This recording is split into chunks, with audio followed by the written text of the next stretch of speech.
in our role, we are confronted with the C-suite. We are sometimes even part of the C-suite, like myself. So you are challenged all the time about what you're doing and what the value is for the organization. If you do that in a right way, I think you have to really look around, okay, what's going on in the world around us? What should we do as a company? Not just communicate, what should we do? How should we respond to all these things?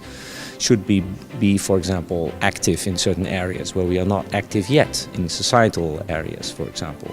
Look at corporate social responsibility, sustainability, those kind of topics. It's important to get this input from outside. So the Circle is a great platform. You go there, you get all this input in a couple of days, and you immediately discuss with these people and with your own peers about all the consequences for your organization and yourself and your profession.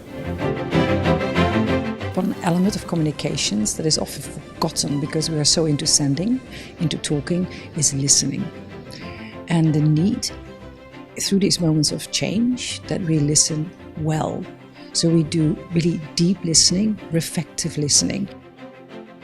Activism is a feature of life for many corporates, and I think the key insight, I would argue, is that corporates don't need to be on the receiving end of activism, they can be activists themselves. We need to be asking questions that are what I call effective inquiry, and that's characterized by 4 things.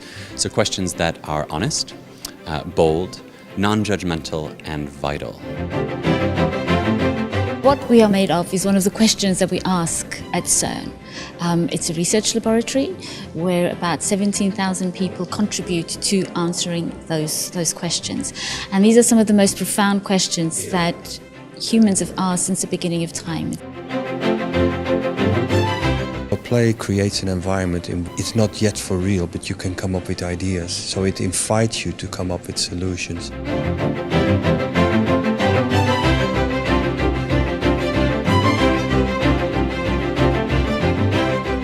Very different studies confirm that the way the leader behaves, it really has an impact of how he's perceived as a leader, what is his leadership style, and more important, the performance of its team.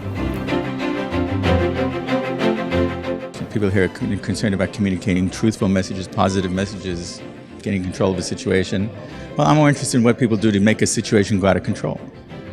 So how do you do mass manipulation through disinformation, deception, all through the use of new media? So the idea is that new media today provides numerous opportunities to do deception and mass manipulation.